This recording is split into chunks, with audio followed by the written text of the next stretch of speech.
Good afternoon friends, the micro study channel में आप सभी का स्वागत है।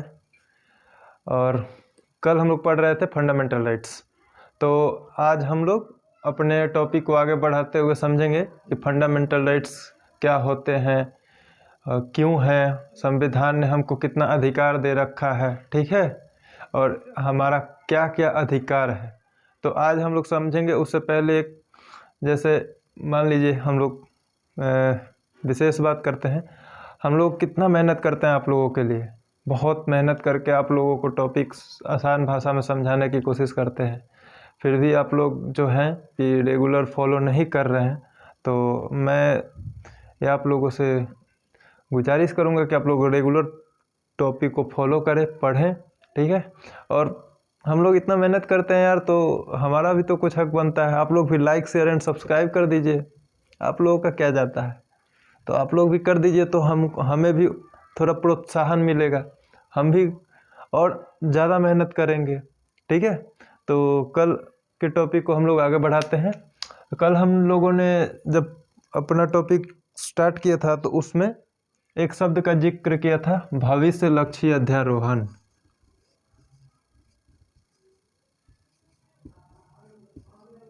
भविष्य लक्ष्य अध्यारोहण ये होता क्या है? मतलब ये है, जो न्यायालय का निर्णय है वो भविष्य लक्ष्य होगी। न्यायालय का निर्णय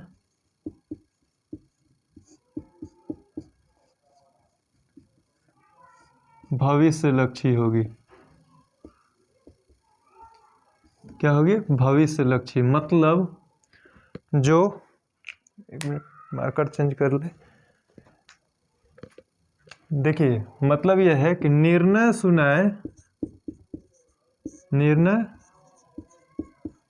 सुनाए जाने की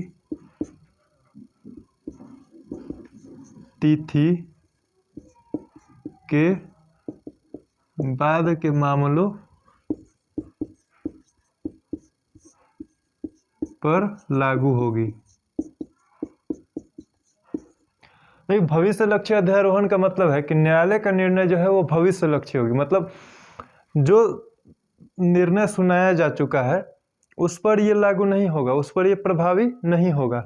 मतलब जो निर्णय सुनाए जाने के बाद जो मामले आगे आएंगे, ठीक है, मतलब तिथि के बाद, उस तिथि के जिस तिथि को निर्णय सुनाया जा रहा है, जिस डेट में निर्णय सुनाया जा रहा है, उस डेट के बाद जो मामले सामने आएंगे उन मामलों पर ये लागू होगा। उसी को कहते हैं भविष्य लक्ष्य अध्यारोहण, ठीक है।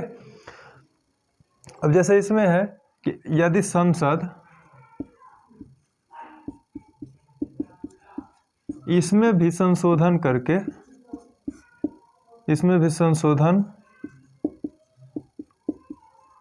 करके फंडामेंटल राइट्स को कम या समाप्त करती है, ठीक है, समाप्त करती है, तो न्यायालय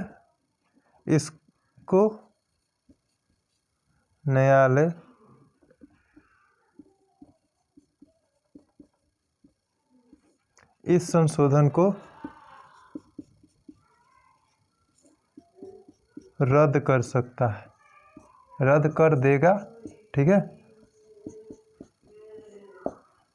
जैसे मान लीजिए कि इसमें जो है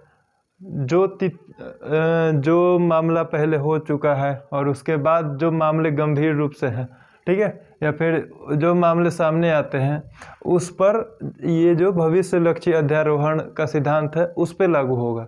अगर संसद उसमें भी संशोधन करके, ठीक है, संसद उसमें भी संशोधन करके हमारे फंडामेंटल राइट्स यानी मौलिक अधिकारों को कम या समाप्त करती है, तो न्यायालय उस संशोधन को रद्द कर देगा या अध्यारोहित कर देगा, ठीक है। आगे देखते हैं हम लोग।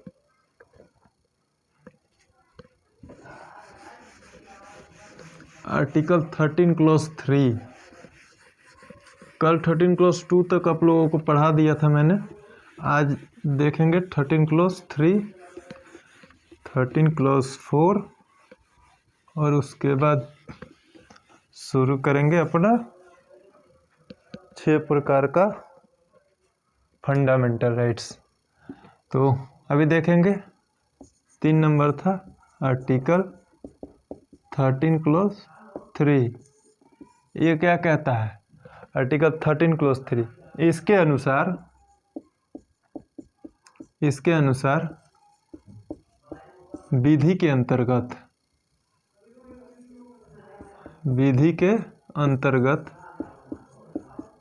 ठीक है, इसके अनुसार विधि के अंतर्गत संसद या विधायिका का कानून, ठीक है, अध्यादेश, आदेश, नियम, विनियम, ठीक है, इसके अनुसार विधि के अंतर्गत संसद या विधायिका का कानून, अध्यादेश, आदेश, नियम, विनियम, अधिसूचना या प्रथा आदि सभी शामिल होंगे। सभी क्या होंगे? शामिल होंगे, ठीक है। आर्टिकल 13 क्लोज 3 कहता है इसके अनुसार विधि के अंतर्गत संसद या विधायिका के कानून, अध्यादेश, आदेश, नियम, विनियम, अधिसूचना या प्रथा सभी प्रकार के जितने भी नियम है, विनियम है, जितने भी प्रस्ताव हैं सभी इसमें शामिल होंगे, ठीक है। आगे देखते हैं आर्टिकल 13 क्लोज 4। 13 क्लोज 4 क्या कहता है? 13 क्लोज 4 कहता है कि संविधान, एक मिनट इसको चेंज कर ले मार्कर।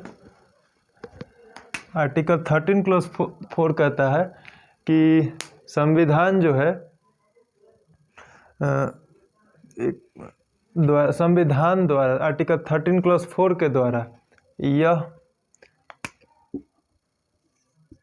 13 क्लोज 4 के द्वारा यह बताया गया है कि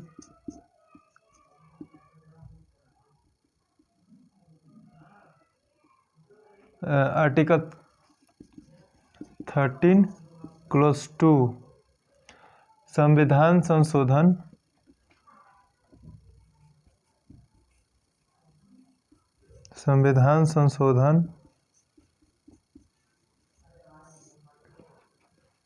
पर लागू नहीं होगा। मतलब यह विवाद है। आर्टिकल 13 क्लोज 4 के द्वारा यह विवाद है, ठीक है, यह विवाद है। बताया गया है कि आर्टिकल 13 क्लोज 2 जो है संविधान संशोधन पर लागू नहीं होगा। इसको मिटाते हैं, आगे समझते हैं।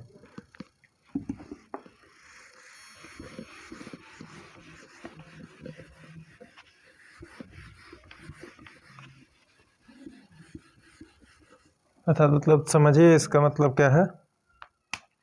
ये क्या कह रहा है कि आर्टिकल 13 क्लोज 4 जो है ये एक विवादित है, समझे। तो इसमें बताया गया कि स्पष्ट किया गया कि आर्टिकल 13 क्लोज 2 जो है, आर्टिकल 13 क्लोज 2 यह संविधान संशोधन पर क्या होगा? लागू नहीं होगा, ठीक है, लागू नहीं होगा। अब क्यों नहीं लागू होगा? मतलब इसका मतलब ये है कि संविधान संशोधन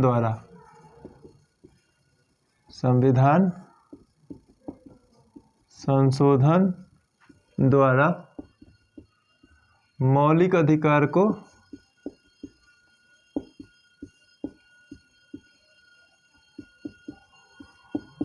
समाप्त किया जा सकता है। समाप्त किया जा सकता है। ठीक है, इसमें देखेंगे एक केस आपको हम कल बताए थे, ठीक से याद कीजिए, केशवानंद भारती केस 1973। ठीक है, केशवानंद भारती केस में जैसे एग्जाम्पल के तौर पर केशवानंद भारती केस,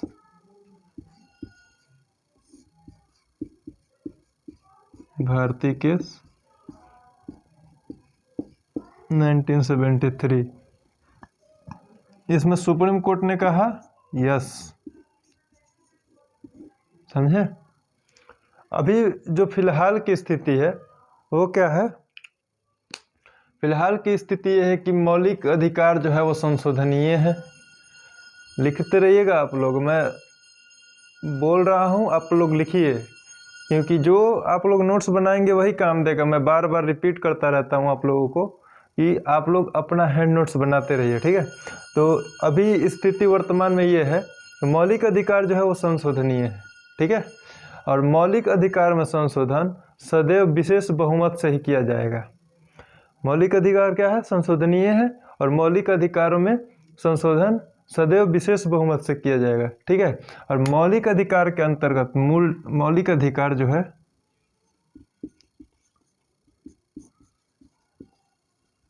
मूल ढांचे के अंतर्गत आ जाता है, मूल ढांचे के अंतर्गत आता है, तो उसमें संशोधन नहीं होगा, संशोधन नहीं होगा।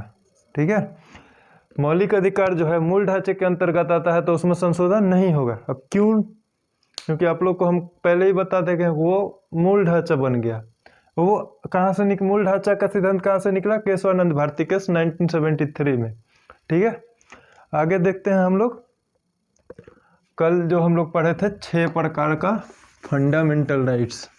ठीक है, आप लोगों को अगर क्लास डेली फॉलो कर रहे हैं जो स्टूडेंट्स, उनको अच्छे से मालूम होगा कि हमने कल लिखवा दिया था 6 प्रकार के फंडामेंटल राइट्स कौन कौन थे।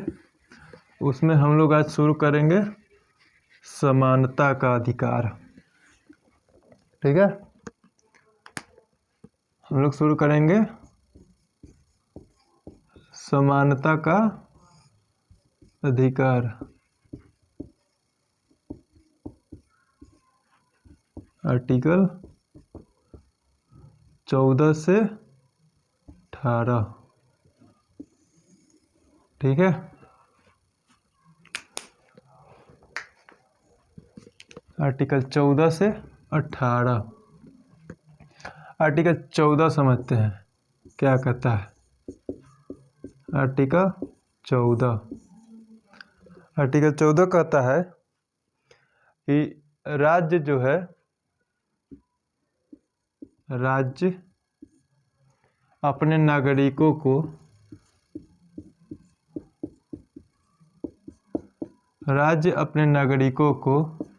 भारत के राज्य क्षेत्र के भीतर, भारत के राज्य क्षेत्र के भीतर, ठीक है, राज्य जो है अपने नागरिकों को भारत के राज्य क्षेत्र के भीतर कानून के समक्ष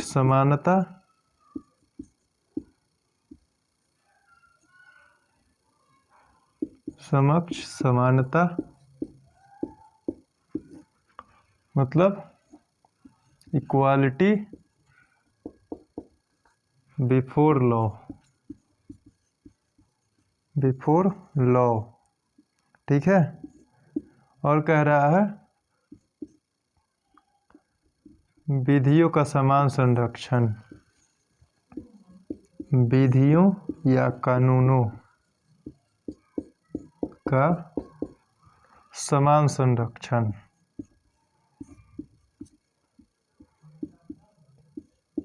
ठीक है, मतलब इक्वल प्रोटेक्शन ऑफ लॉज। ध्यान रखिएगा, यहाँ पे लॉ है और ये लॉज है, मतलब विधियों या कानूनों का समान संरक्षण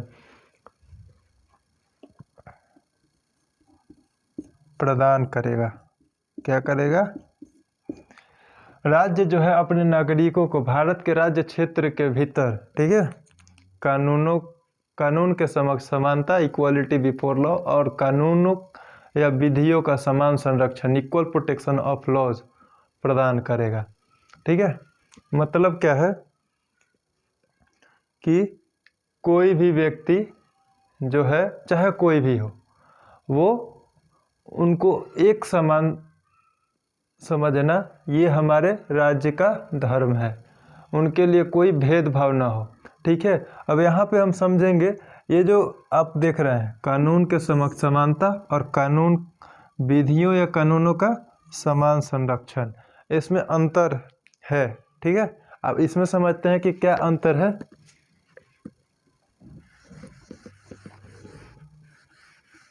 इसमें हम समझेंगे कि क्या अंतर है। ठीक है, कि कानून के समक्ष समानता और कानून के समान संरक्षण।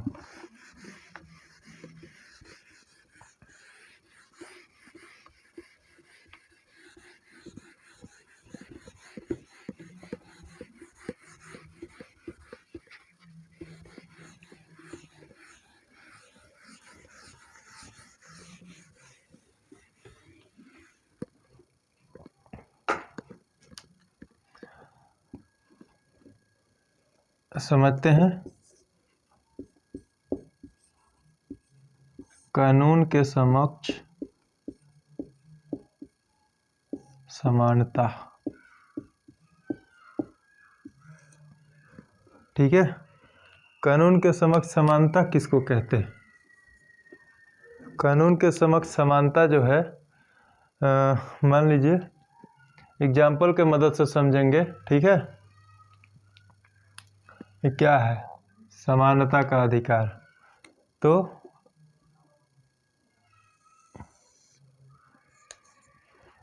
ये हो गया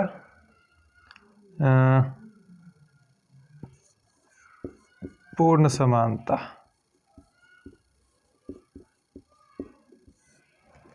ये हो गया आनुपातिक समानता।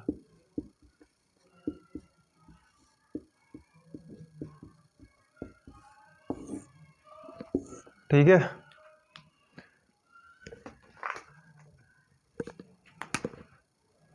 पूर्ण समानता समझेंगे, कानून के समक्ष समानता। तो समझेंगे हम पूर्ण समानता, अनुपातिक समानता। तो पहले हम इसको समझ लेते हैं, फिर इसको समझेंगे। ठीक है, तो पहले देखिए ये क्या है कि इसको 1 मिनट के लिए मिटा दीजिए, हम लोग फिर से डायग्राम बना के समझ लेंगे।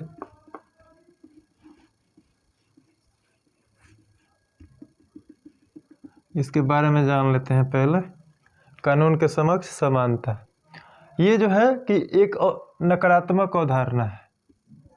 क्या है? एक नकारात्मक अवधारणा।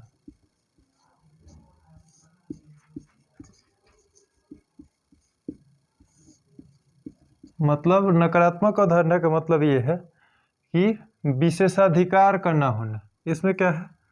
विशेषाधिकार का ना होना। विशेषाधिकार का ना होना। अब मतलब क्या है कि एक नकारात्मक अवधारणा है विशेषाधिकार का ना होना। ठीक है, विशेषाधिकार से मतलब है, देखिए विशेषाधिकार का मतलब है कि वैसा व्यक्ति जो धनी हो, अमीर हो, उसके पक्ष में निर्णय कर देना, वो होता है विशेषाधिकार, ताकि उसके कहने पर ही सब होता है। तो विशेषाधिकार का ना होना मतलब क्या है कि सभी लोग एक समान है, सभी के लिए कानून समान है। ठीक है, तो विशेषाधिकार की मनाही करता है। यहाँ पर कहता है कि नहीं, यहाँ पर जो भी लोग हैं, चाहे तुम हो, चाहे हम हैं, चाहे अंबानी है, कोई भी है, सब लोग बराबर है मेरे लिए। तो कहता है विशेषाधिकार का ना होना। उसके बाद कहता है यह जो है ब्रिटिश परंपरा से लिया गया है। कहाँ से लिया गया है? ब्रिटिश परंपरा से। ब्रिटिश परंपरा से लिया गया है। ठीक है, तो आगे देखते हैं।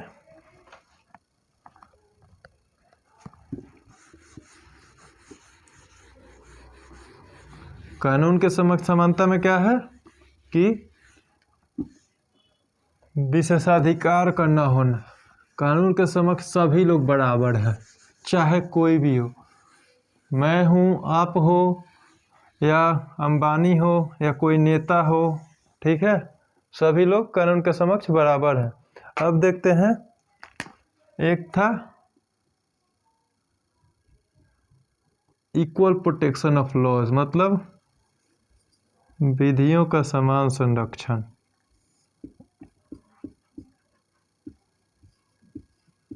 विधियों का समान संरक्षण।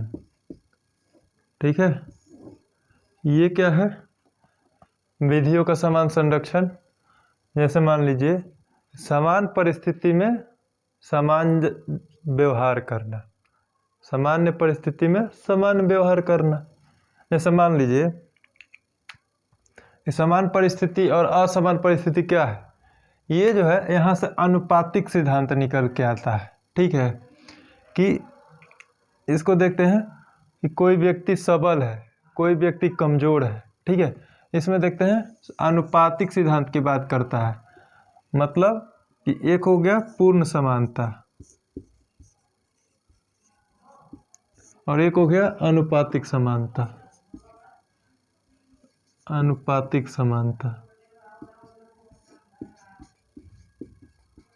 मतलब समान परिस्थिति में समान व्यवहार करना। ठीक है, और असामान्य परिस्थिति में असामान्य व्यवहार करना। मतलब देखिए कि पूर्ण समानता और अनुपातिक समानता, अंतर समझते हैं क्या होता है।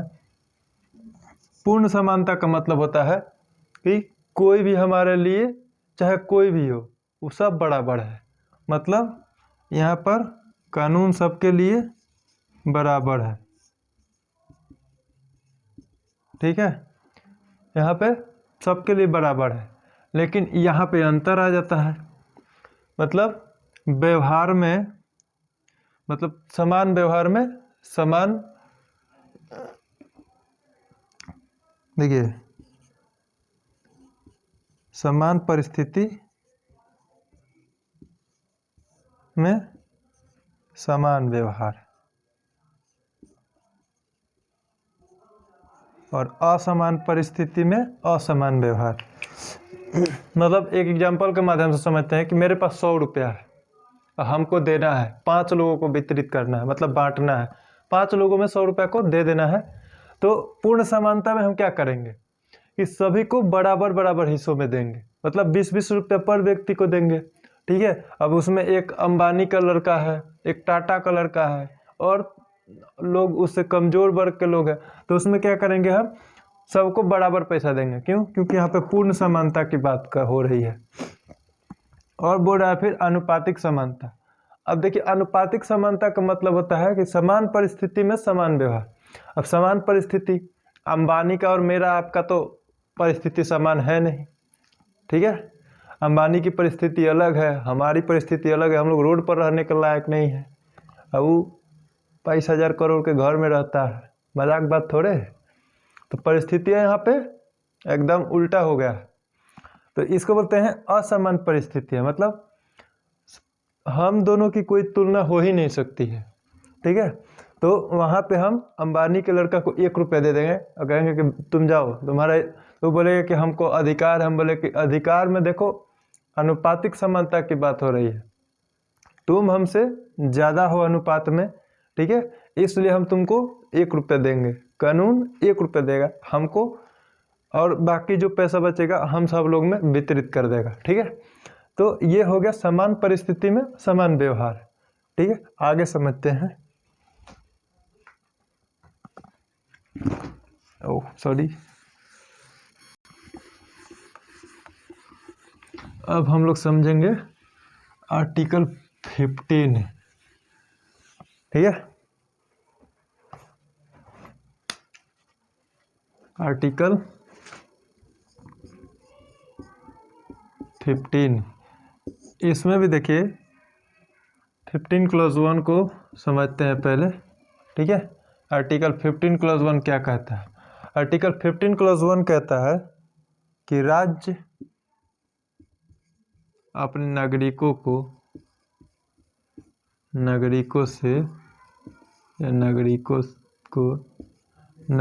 से उनके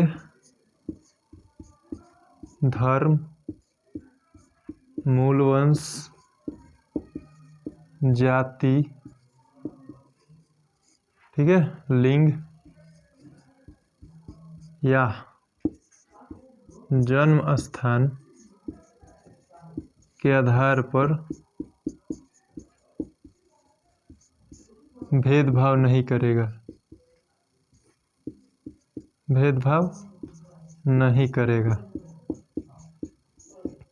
देखिए कितनी बड़ी बात बोल रहा है।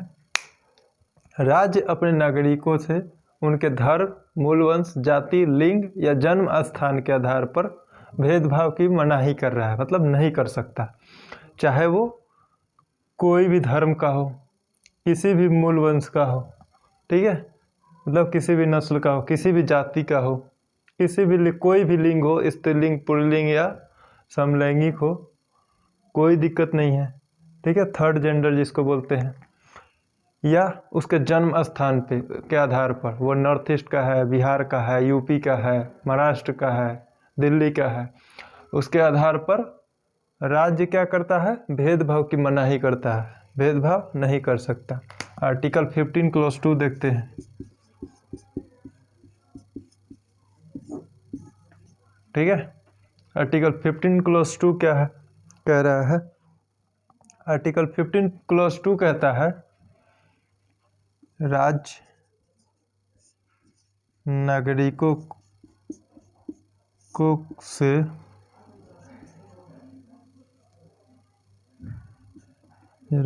अपने नागरिकों से, ठीक है, क्या करेगा? सार्वजनिक स्थानों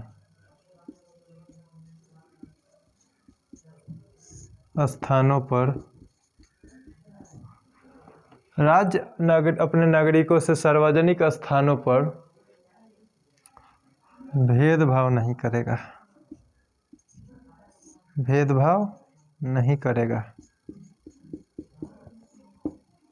जैसे एग्जाम्पल ले लेते हैं, कुआं,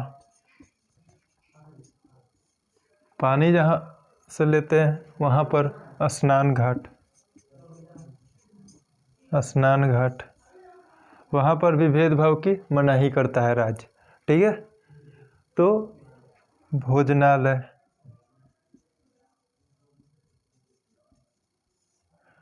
ठीक है, दुकान आदि, ठीक है, राज्य जो है नागरिकों के सार्वजनिक स्थानों पर भेदभाव की मनाही करता है। चाहे वो कहीं भी आ जा सकते हैं, कुआं के पास जाएंगे, अगर आपने छुआछूत की बात की, उनको पानी नहीं लेने दिया, तो ये एक अपराध है, ठीक है। स्नान घाट पर अगर उनको स्नान नहीं कर देते, जैसे SC ST हो गए, जो या पिछड़े वर्ग के लोग हो गए, तो वहाँ पर भी ये भी अपराध है, ठीक है। भोजनालय, किसी होटल में गए, वहाँ से भी अगर आप भेदभाव करते हैं, या दुकान पे भी अगर आप छुआछूत वाली बात करते हैं, भेदभाव वाली बात करते हैं, वो भी अपराध है, ठीक है। तो आगे देखते हैं 15 क्लॉज 3।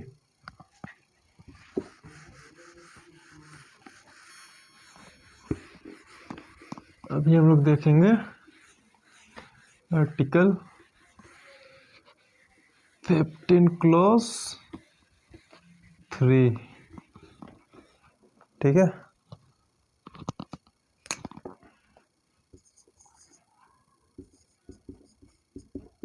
फिफ्टीन क्लॉज 3, महिलाओं और बच्चों के लिए विशेष प्रावधान। महिलाओं और बच्चों के लिए विशेष प्रावधान, समझे? मतलब एग्जाम्पल के माध्यम से समझते हैं। इनके लिए, महिलाओं के लिए अलग स्नान घाट,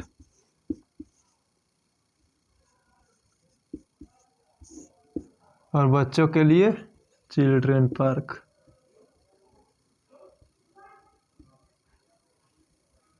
ठीक है। अब आप सोच रहे हो कि महिलाओं और बच्चों के लिए विशेष प्रावधान क्यों, अलग स्नान घाट क्यों बनाना, बच्चों के लिए अलग चिल्ड्रेन पार्क क्यों बनाना। जैसे मान लीजिए पुरुष लोग या फिर युवा वर्ग के लोग जो होते हैं, जहाँ पे नहा रहे हैं, महिलाएं तो वहाँ पे जा कर के नहीं नहा सकती हैं, समझे। नहीं तो पता चला कि कूद गए पानी में, नहाने का मूड नहीं भी है फिर भी कूद गए, नहाने लगे। इसलिए सरकार ने महिलाओं के लिए विशेष प्रावधान किया और अलग स्नान घाट बनाने का मतलब उनके लिए विशेष प्रावधान कर दिया, महिलाओं और बच्चों के लिए। इसलिए उनके लिए अलग से स्नान घाट बनवाना, बच्चों के लिए अलग चिल्ड्रेन पार्क। अब सोच रहे होगे बच्चे के लिए चिल्ड्रेन पार्क क्यों, बच्चों के लिए झूला बना दिए, आप जाके लगे हिलने, झूला टूट गया, बच्चा रोने लगा, कहाँ से लाइएगा फिर। तो इसलिए महिलाओं और बच्चों के लिए विशेष प्रावधान किया गया, समझे। आर्टिकल 15 क्लॉज 4, 15 क्लॉज 4, एक मिनट। आर्टिकल 15 क्लॉज 4 क्या है, सॉरी, देखिए आर्टिकल 15 क्लॉज 4 जो है यह फर्स्ट संशोधन, ठीक है, 1951 में जोड़ा गया।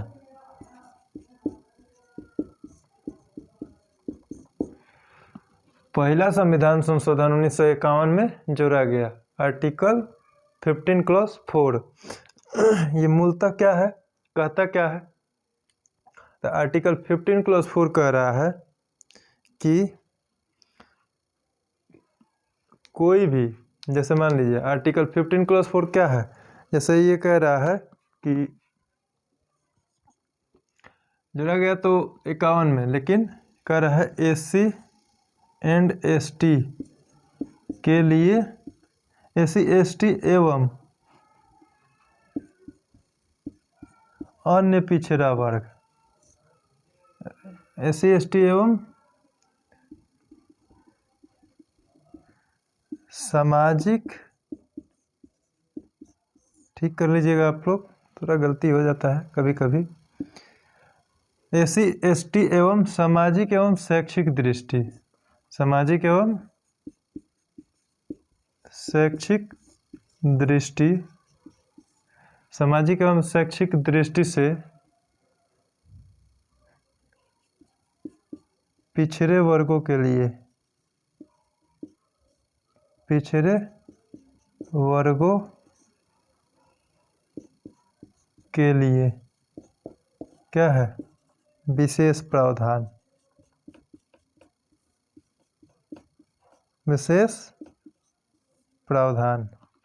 मतलब ये है SC ST एवं सामाजिक एवं शैक्षिक दृष्टि से पिछड़े वर्गों के लिए विशेष प्रावधान किए गए। जैसे हम आगे समझते हैं।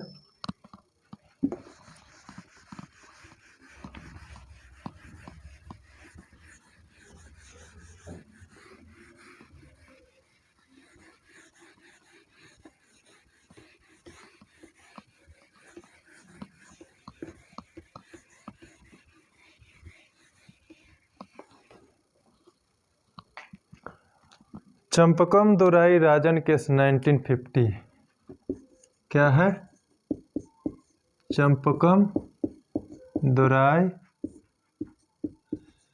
राजन केस 1950।